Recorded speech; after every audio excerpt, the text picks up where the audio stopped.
We are starting with our panel discussion. We have three incredible speakers on the panel. We have Ashish Kejriwal, Dr. Milan Balakrishnan, and our very own Vijay Nalawala. Ashish is a program lead at Let's Walk Together, an initiative of Mental Health Support Foundation. He brings with him his vast experience and wisdom from living with schizophrenia and support to peers. A system thinking enthusiast and a people first person, he loves music and technology. He believes in breakthroughs when faced with challenges. He's also a listener. Please take a seat on the stage. Let's have a big round of applause for him. Then we have Dr. Milan. He's a licensed psychiatrist with over 15 years of experience in the field of mental health. He's a consultant psychiatrist at Bombay Hospital, and he's trained in both general psychiatry, child and adolescent psychiatry, and in psychotherapy. He's the head of department and professor at Masina Hospital, where he teaches medical students and psychiatry residents. He is founding trustee of Mental Health Support Foundation, a mental health NGO which he believes is doing dramatic work in mental health activism.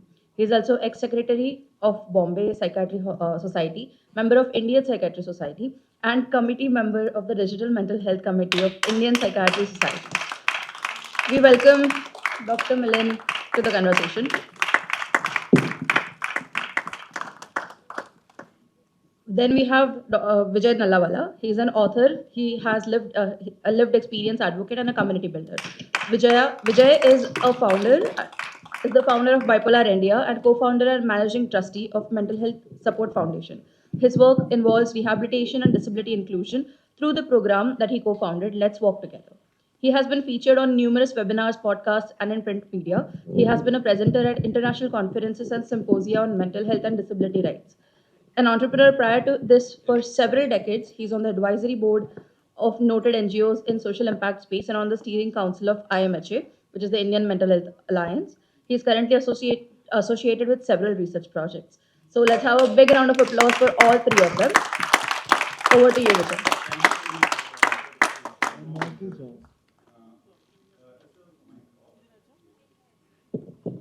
All right. Yeah, we got it on. Thank you. Thank you, Avantika, for the warm introductions to all of us. Appreciate that. Let's get this going. We have been all waiting since a long time for this to begin. Let's begin with Ashish. Okay. Let's begin with bring lived experience to the center stage. All right.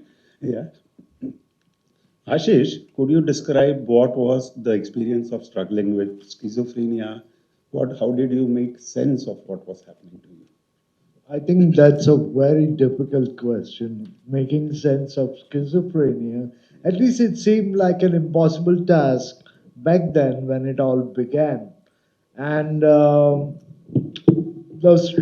biggest struggle for me at that point of time was simply how to do something, even if it was as simple as wanting to drink a glass of water.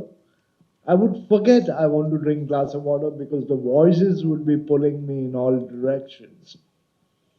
So anything that I wanted to do was I was pulled away from it by the voices, not as in anything on purpose, but that was the nature of the illness.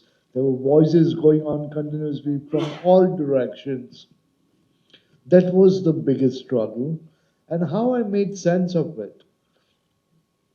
I, on one fine day, I decided. I asked myself, what is this one thing that I have to learn to live with no matter what? And that was one word: schizophrenia.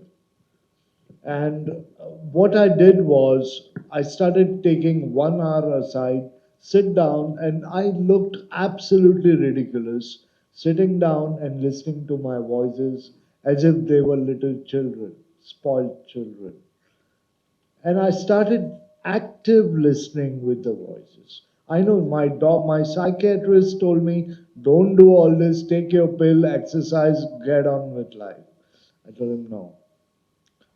And the best part was listening to the voices not only turned them from being harsh to being gentle over time, that they even disappeared completely. Part of it had to do with medication too.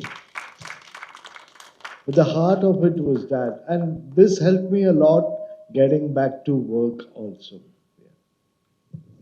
Thank you for your articulate, and to describe something like what you went through. It's very difficult to put even to put into words. Right? You do it with such flair, and that's what makes you the person you are, Ashish. Thank you,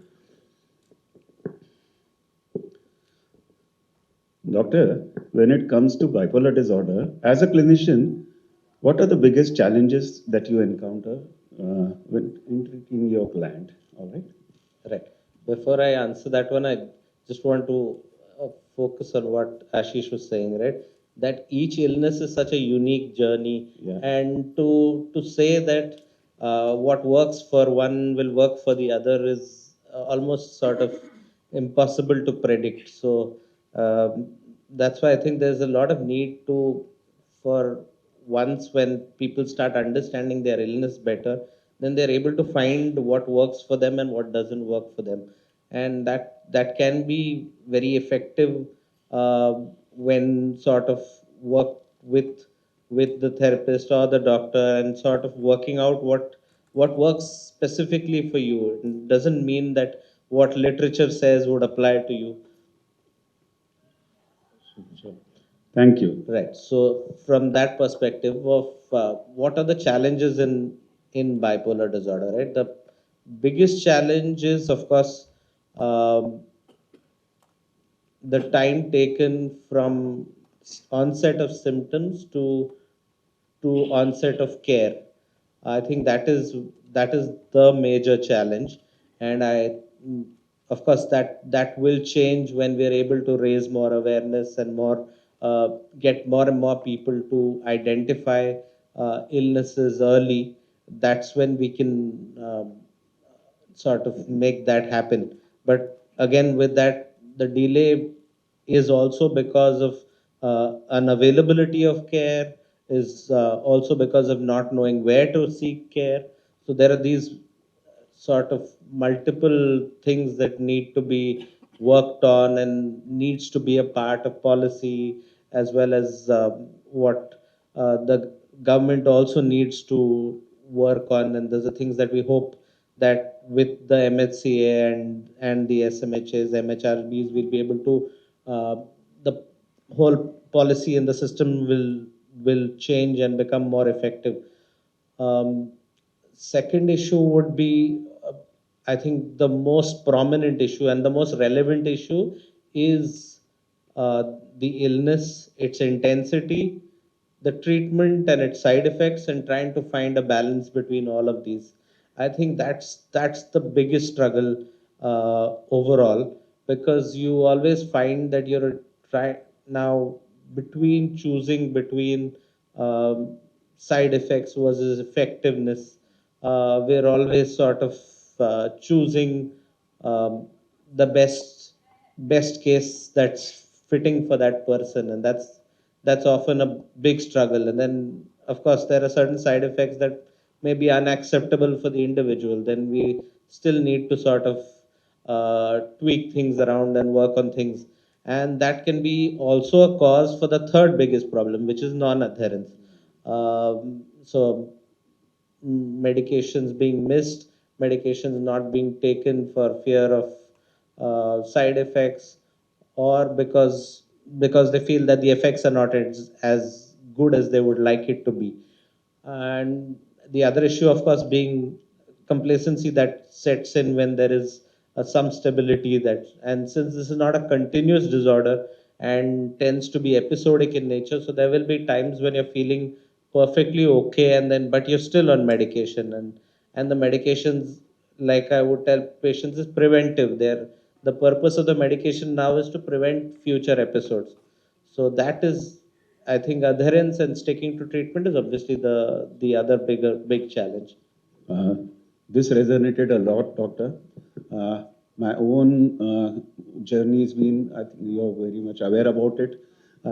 Onset of symptoms at age 14, diagnosis at age 40. So 26-year gap between onset and diagnosis, no treatment or therapy for any condition. Many times people get misdiagnosed as living with borderline personality disorder or depression or something else or ADHD, but there was nothing, vacuum. So that resonates a lot with me. Also, what you talked about, the finding the right balance. It took my psychiatrist a decade to get the balance which worked with, because my body was rejecting almost everything that was given to me. Very similar to what Shubrata shared today, today during the keynote. Yeah, very valid points. And also, it is also then important for us people living with these disorders and families that there are these constraints, right? There is no a precise solution to these complex problems that we live with, right? Ashish, you sort of are now deeply involved with the Let's Walk Together program, and also your personal experiences in your own personal journey. How much is the role of a job and the structure that it provides to the recovery process? I mean, how important is it? That's a great question, actually. I would start by saying what you measure, you can change. So, structure helps us sort of like draw a line. And if you draw a line, you drew a line. But what if your line is like this? What if your line is wavy or edgy? Then you know where the problem is. And that's what structure helps you with. Even if your structure is as simple as waking up at 11, taking shower, doing nothing, going to sleep, you have a structure. It doesn't have to be an ideal structure, but you need a structure because you can be doing nothing and your day would go away and you would realize nothing about your condition. But if you have a structure that you're trying to follow, there is a plan. And then you come to know what the shortcomings are. And that's where you realize where the challenges really are. Where you can speak to your doctor, you can speak to your therapist, and you can figure out how to go around it. And that can be a real game changer for you. It's as simple as that. I remember my first doctor told me, if you can't do anything, go wake up, make your bed, let it be a part of your structure. But you need structure. And it took me so many years to realize what he was getting at. So that's the importance of it. Sure. Thank you so much. And doctor would know that how much structure helps in recovery from bipolar disorder, especially because the rhythm and that's very critical to the process, yeah, in sort of keeping the moods balanced, right?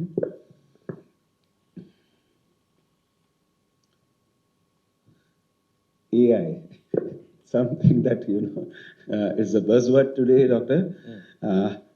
But there is so much of noise around it, some of it very negative, some of them are very anxious and fearful about what AI has to offer, especially where it comes to healthcare.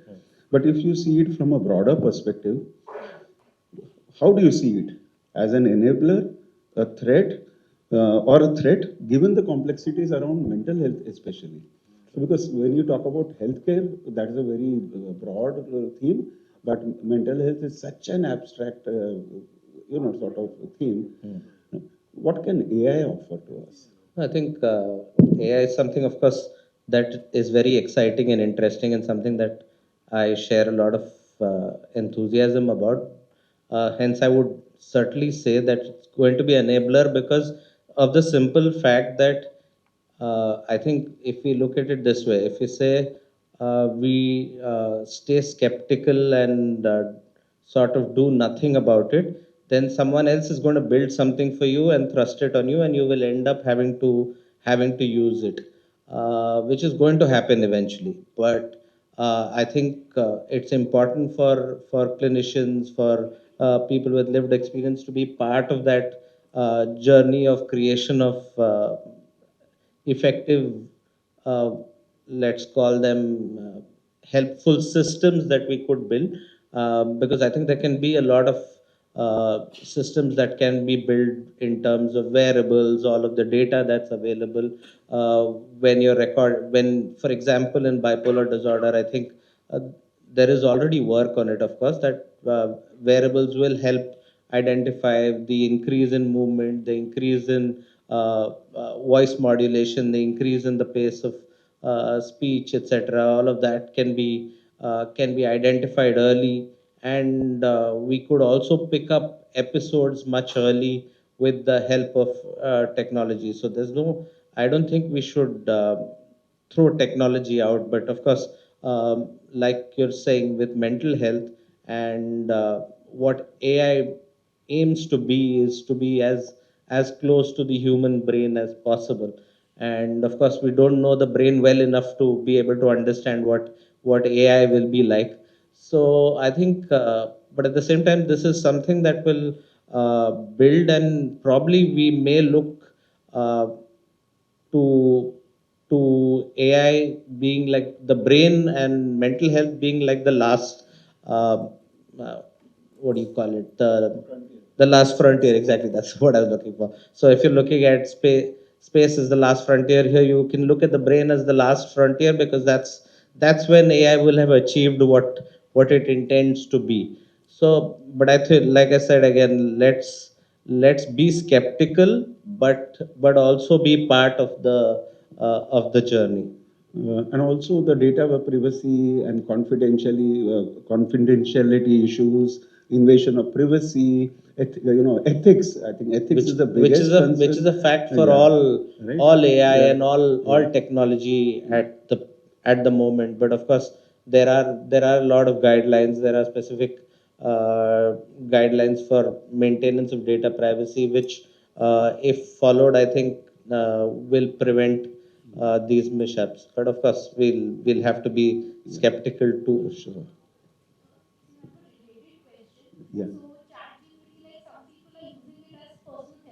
Correct.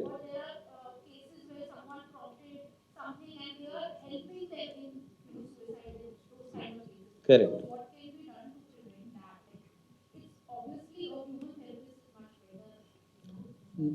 But how does knowing a human therapist is better prevent hundreds and thousands of people from using ChatGPT for the same?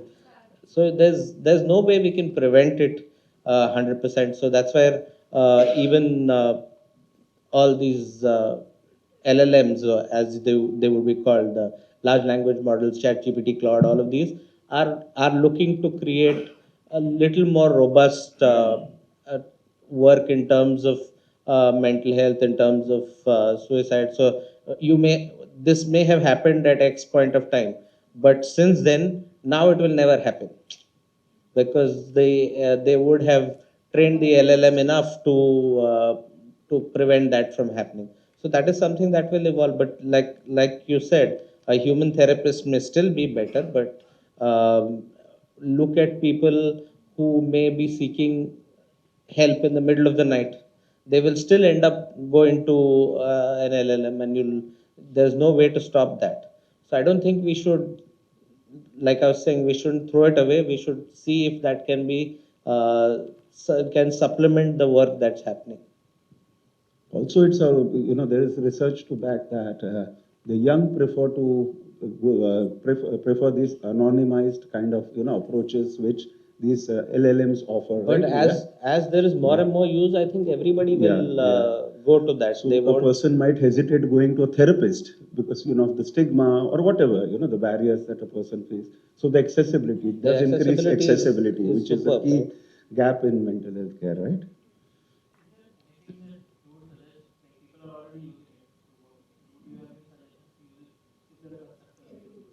Huh.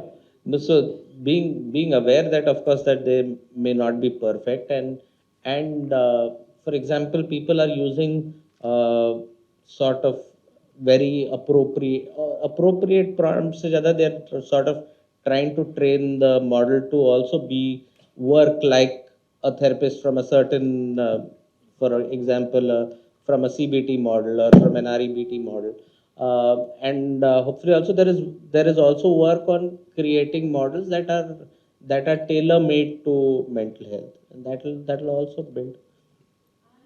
Question related to the previous question asked by Vijay as well as AI is that many of our members say that the diagnosis of bipolar was delayed. It was called depression till then, and then it was called schizophrenia, and then it was called something else. So what I want to know is that, like in many conditions in medicine, we call it like a disease in progress Correct. or something, we don't label it.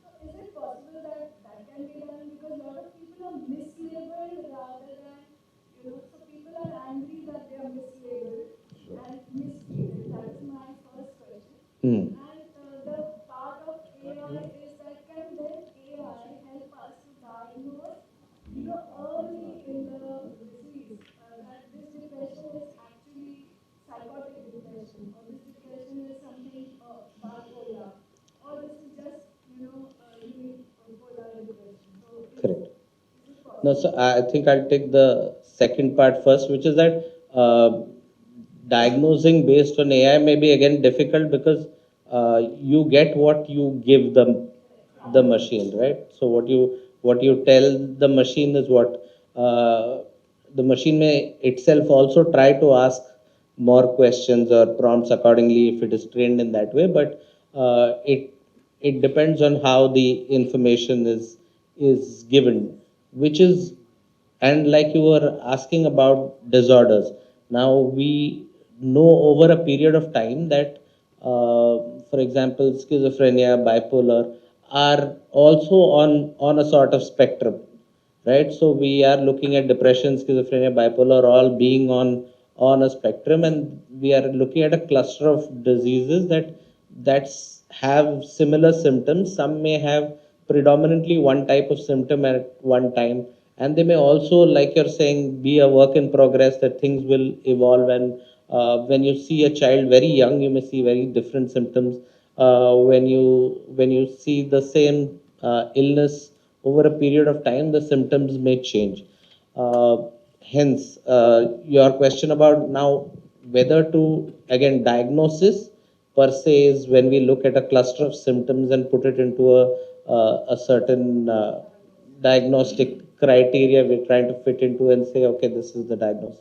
But when there is an evolving illness, like you're saying, we may suggest that we don't know what this is, or we may put it in what we call an NOS category, which is right. So we're not otherwise specified category. We say we don't know yet what this is going to build into be. I suspect, seeing the family history, seeing these certain other parameters, that we may be looking at X developing, but I don't know for sure yet.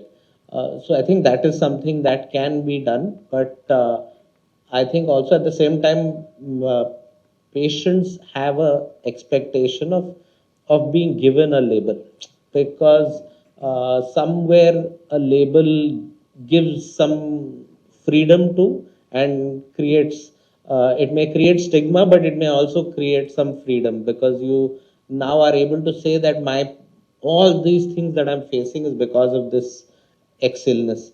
So I think when in doubt, or when there is this, you can always give a more open diagnosis and say, let's wait for it to evolve. But having some label will definitely help.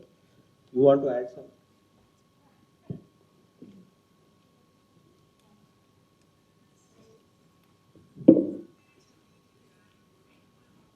So I think Milan is asking me because of my very stated interest in psychiatric diagnosis and classification, and I've also published a book on it. So the basic thing is that the stability of a psychiatric diagnosis is only 40%, lifetime stability. 60% probability that it will change.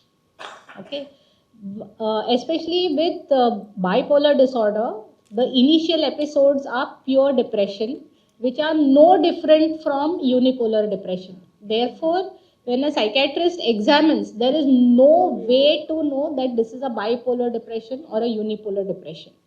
Since nobody knows how to do that, we cannot possibly teach AI. What we don't know, we cannot teach AI. So AI will not give us any extra benefit in the diagnosis. Third thing is, in psychiatry, the whole problem of labels is whatever label we are giving, is it really that problem? So, for example, for the same patient, Milan may call it bipolar, I may call it schizophrenia, a third person may call it an anxiety disorder. Even this happens. That is because psychiatry is based on what we call as diagnostic traditions, the place where we are trained, the place where we have this thing. When we see a mixture of diagnosis, according to our own tradition, we will diagnose it as depression with few obsessive compulsive symptoms, or bipolar 2. Bipolar 2 is also diagnosed as recurrent depressive disorder according to the ICD 10. So there are all these things over there, and like Milan said, what we do simply, what all psychiatrists do is, whatever symptoms are there now and whatever is the history, we use that information to tell you what is your diagnosis today. It may change later. If new information becomes available, new symptoms come, it may change. And that is why the labels can change. So, thank you. Thank you so much. Okay. Ashish, today in several conversations we heard about how stigma affects people at the workplace. Yeah, Shubrata spoke about it. Before that, Asha spoke about it. So, from all the observation you do, the sharing by the community members, dealing with the corporate entities, inclusive companies also among them, how deeply embedded are the damaging stereotypes which are barriers to inclusive hiring? Inclusive hiring is more complicated than what comes to the surface. We often think that if we are not getting hired, recruiters may have some sort of a bias. This is a very typical thing. If I'm not getting hired, oh, they must be thinking I'm not capable of working. I agree, there are stereotypes. There is some bias at some level questioning whether this hiring will be effective for our goals. Ultimately, it's business, it's work. But what if there is no bias? What I'm discovering, Vijayji, in the course of work with LWT is that even if the employers are open minded and asking questions like, can you tell us what are your unique challenges? We'll try to accommodate. Okay, so much openness. And after some time, zilch, no communication. Zilch, absolute zilch. There is no communication.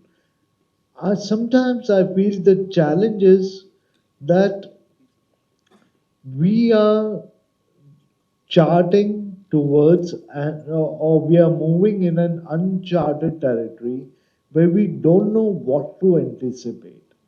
Exactly. Typically, we can anticipate bias and some sort of stigma, some sort of thing. This any layman can tell you कि यही problem होगा.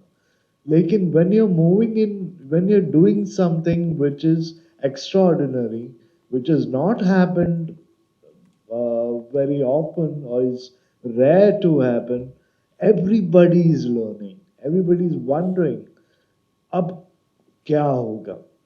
What to do here? And the biggest challenge that we face actually might not be stereotyping.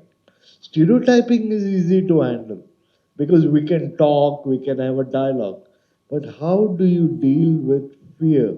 How do you deal with giving recruiters the space to be able to tell us we are scared or we have to say no? But they're scared to say no because we are already in the game, right? If you're in the game and you say no, maybe you go back to the old narrative. So there are a lot of tricky spots. And these are the real challenges we face in LWT, in the work of LWT. Thank you so much for elaborating on that, Ashish. And also, uh, there might be also be hesitancy because, as you said, it's uncharted territory, of course. I mean, much of the disability inclusion work that happens is also for optics. Let's put it very straight. All right. So when you talk about optics, so I'm not sort of trying to say this kind of disabilities only should be supported. No, we are not into that. Everybody's level of marginalization is our level of marginalization. I'm not coming from that space. But what we observe very often is people with physical disabilities are easily supported because there are less question marks in the mind of the hierarchs. Let's also admit that, right? Because they know the problem, the known known and the unknown unknown, that kind of phenomenon, right? Whereas the question marks when it comes with mental illness are much more in the recruiter's mind. So it's an easy pathway for them to fulfill their disability hiring quota, sort of, even if it is an internal one, with the softer kind of hiring. I mean, these are harsh words I'm using, but that's my perception. So even among invisible disabilities, what is supported is something like ADHD or even dyslexia to a certain extent. But severe mental illness is not something that people would want to sort of venture into. And very few companies will do that wholeheartedly, right? Unless the person has that kind of talent. Also, what Asha shared is, now this is something that should sink in. For 8 years, she has been starved of a promotion. Does this tell you something? Did you not see the kind of talent that she has, even in the brief interaction you had with her? What's stopping that woman from heading upwards in her career trajectory? There is some flaw in the system, right? We can't brush under the carpet. So exactly like Asha said, it's a personal choice, right? You need to gauge the environment you are in, whether the employer is going to be conducive to your disclosure with what are the policies. One needs to look at the EOPs, equal opportunity policies that the company is mandated to have. All right, every company in India has to. That's what I'm saying. So even if you are hired, you are retained also. But what about your career path then? Right? So what I meant by stereotypes is these kind of challenge barriers that our people face, often, which is very unfortunate, right? And Asha was so authentic about sharing that. Right? It's not easy to say that, right? That I deserved this promotion and I'm stuck here. Many juniors have gone soared ahead of me in the career trajectory. All right.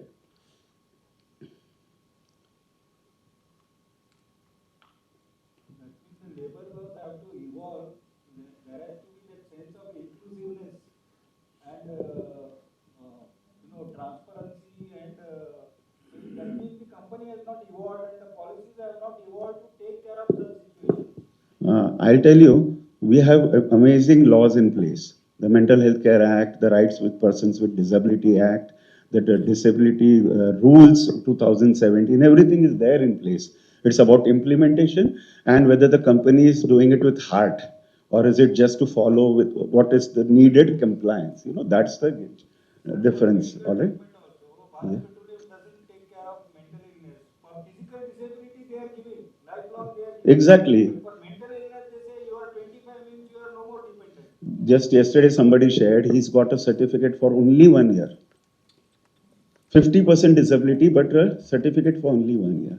To get the certificate is such a torture for many of our community members, and then you make the person go through this grind and annually, right? I mean, there are a lot of problems. Again, the laws are made by the government, and then they, instead of taking 3 steps forward, we go 6 steps backward. That's the problem, right?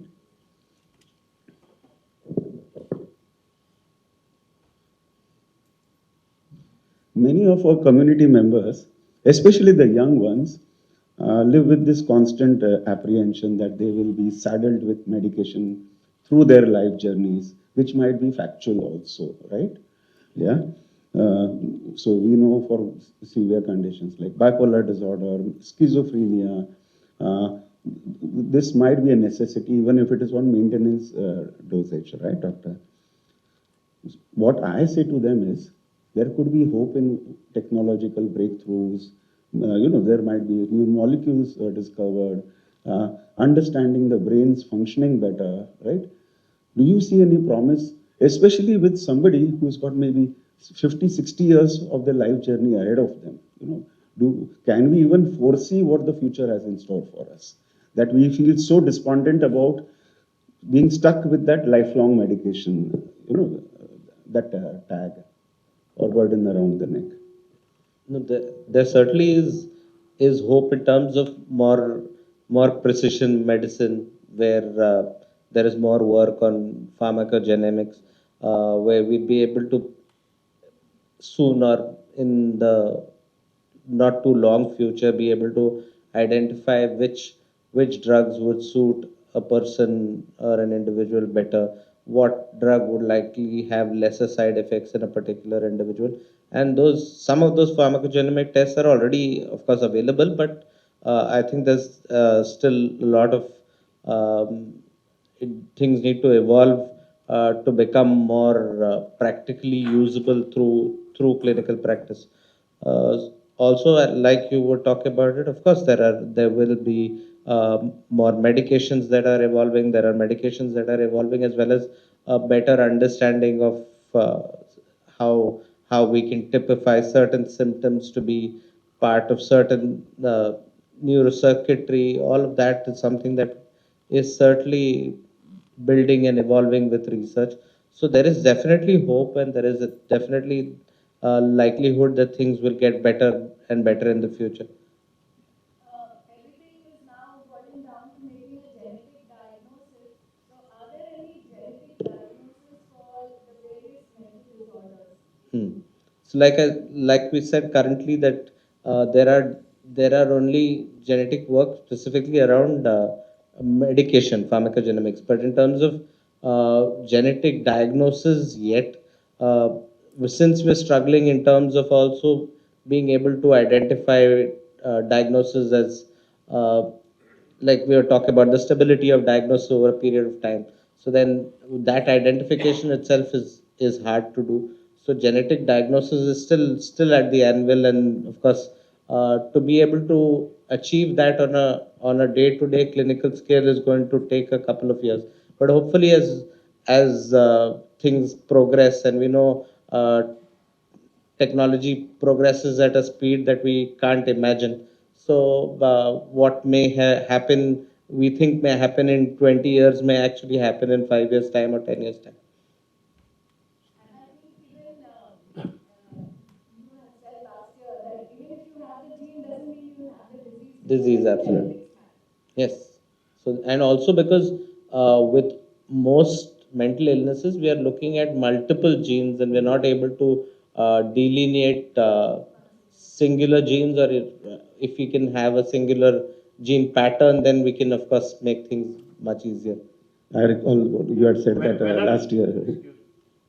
See, when a patient comes to a psychiatrist for the first time to complain, is it necessary for the psychiatrist to do subjective analysis based on the complaint, or there is established objective criteria like DSM through which precise diagnosis can be made at the first instance, or the psychiatrist should rely on subjective analysis only because that can lead to speculation and these labeling which doctor pointed out, and ultimately confusion. So objective criteria is already in place based on the clinical psychologists researches and DSM. So what is necessary, the subjective analysis or the objective criteria? When you have objective criteria in place, why do we need to do the subjective analysis? Because the objective criteria is also not as robust in terms of its long-term validity. So the objective criteria does have flaws.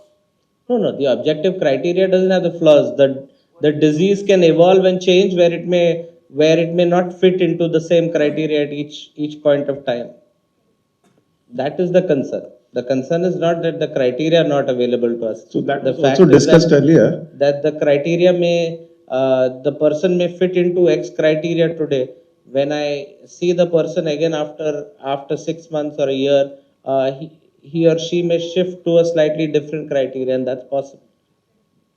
Sure. And this was also discussed in this conversation itself today, right? Ashish, I myself see a lot of desperation in our community. The people of the candidates who have, with such great hope, banked on us, submitted their CVs, and then are in the queue for waiting for a long period of time. What's your message to them? Sorry, what's my Message to them. my message to our community, for all those people who are keeping themselves hopeful day after day, is to understand that process takes time. But we don't have to give up when we have to wait. Waiting is the most difficult part of it all.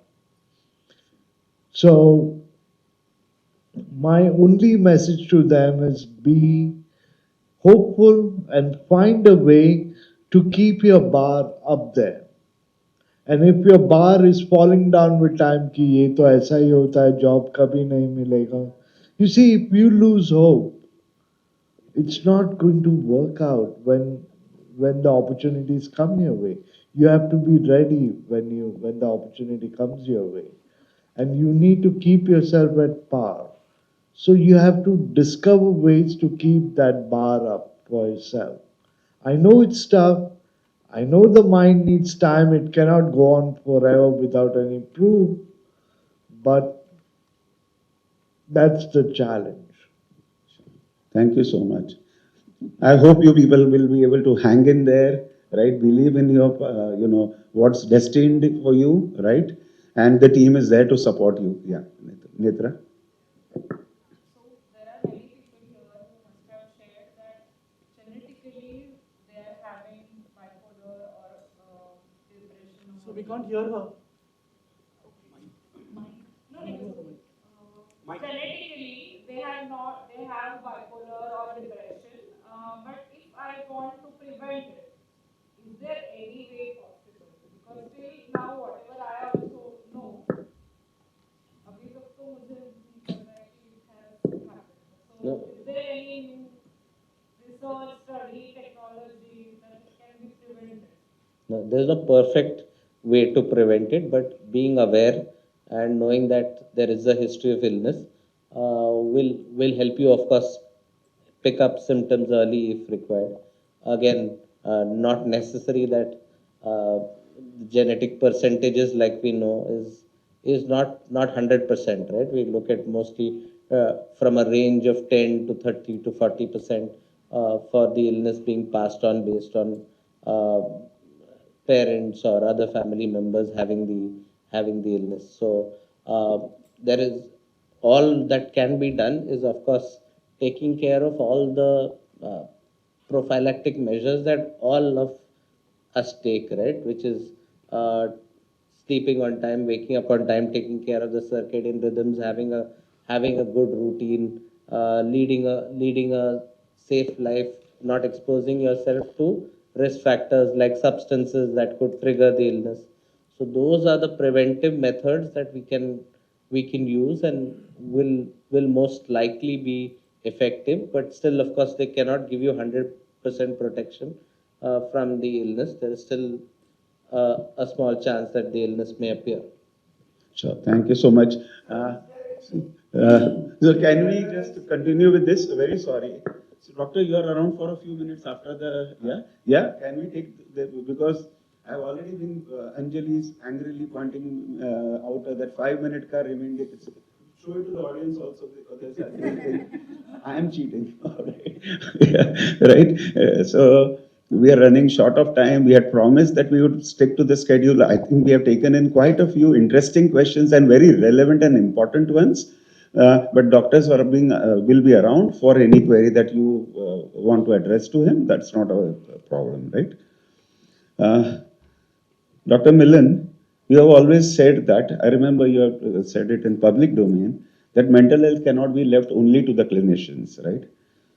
You have been part of our journey since a decade and more, I would say, right? What's your take on bipolar India community? Does a peer community benefit meaningfully by, does a peer benefit meaningfully by being part of such a network or a community, whether bipolar India or any other network? It's not only about our organization, right? That I'm asking you.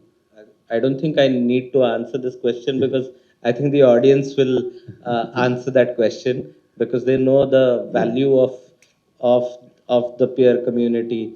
I think, of course, also in terms of like I spoke earlier, that adherence and sticking to medication is sometimes a major challenge, and I think the community helps drive that, helps ensure that everybody is taking care of themselves, making sure that they are supported by each other. I think uh, plus, of course, the whole feeling of belonging, the feeling of oneness, the social connections that help sort of build again more serotonin, more endorphins in the brain. All of that also adds to the whole the benefit of being part of the community, and more importantly, how we see the fact that there is a sense of uh, knowing that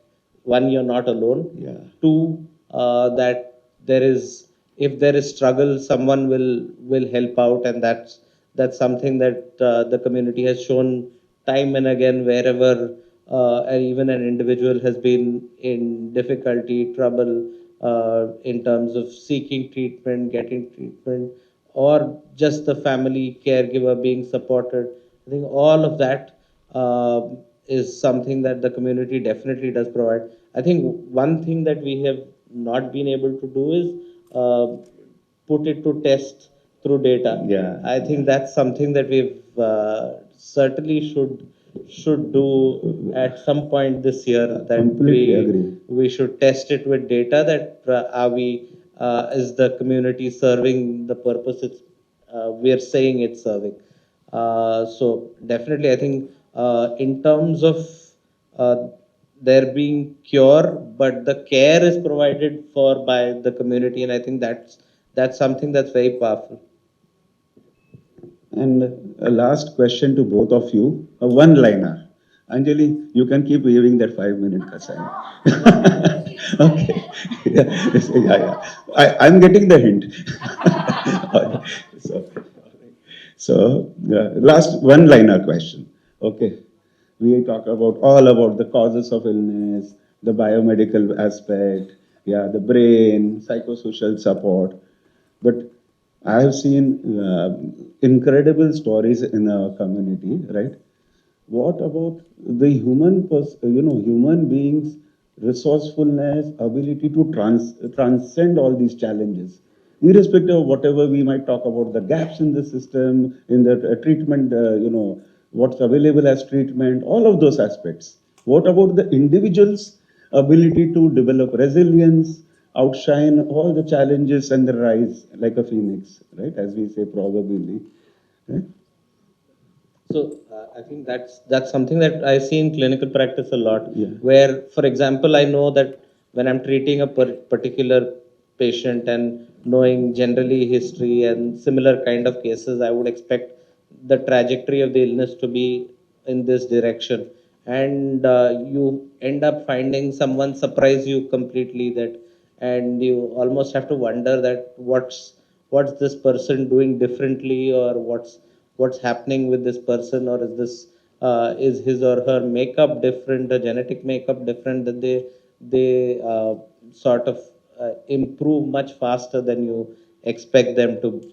So I think those are factors. There's a lot of human factors. There are a lot of factors in terms of support, in terms of family support that's available to patients. Fortunately, still in India, so we certainly find that patients can transcend some of these very difficult challenges, and you are sometimes in awe and admiration of how people with struggles and challenges still manage to achieve so much. Thank you so much. I would like to just add quickly that we all are intelligent beings who walk a certain path in life, try to understand every moment and come to conclusions which form our psychological framework. So all of us are different. And yet, when we face a common problem like bipolar or schizophrenia, we can have our own unique discoveries as individuals that can help us and others, inspire others. That's all. Thank you so much, both the panelists. Please, a big round of applause to both of them for being themselves, just sharing what they truly believe in, not holding back. It was a wonderful conversation I felt, and I hope you enjoyed the conversation too. And this brings the long, long day that we have had to a close. And I think it was a rousing experience, and we can't thank the audience enough for making it, the experience it was. Thank you. Right? Otherwise, it would be speakers talking to a dull audience. You're not getting the feedback, right? Yeah. So thank you to all of you who have made it happen. Right? Traveled from long distances and so enthusiastically participated in all the sessions and conversations. Yeah, being there, present, as we say. Yeah. And then on to the next World Bipolar Day and many things in between, of course. Yeah. Also, Milana, may I call you to please? Yeah. Yeah. There's the book. Yeah. Thank you.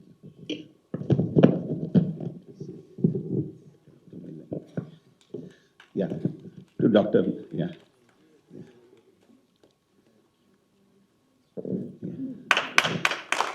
Thank you so much.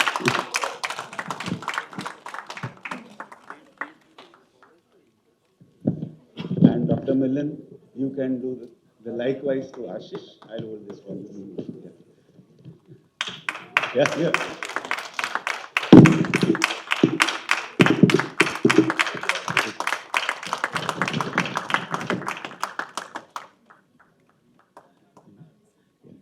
Thank you so much, Doctor. Huh? So? Yeah, Sakina's book. So I said it would be meaningful, right? So thank you, everybody. Dr. Millens is around for a while. I think Dr. Vani, are you also there for a few minutes? So people who would want to interact, and we are very sorry, we would have wanted all the sessions to be more interactive, but you saw that despite all our time constraints, we have landed up at 10 past 6. That's why we needed to be also be aware about where we are headed in the timeline wise. And now I call upon Dr. Anjali Gokand to sort of sum up what the day was like and express our gratitude for everything that's happened here today.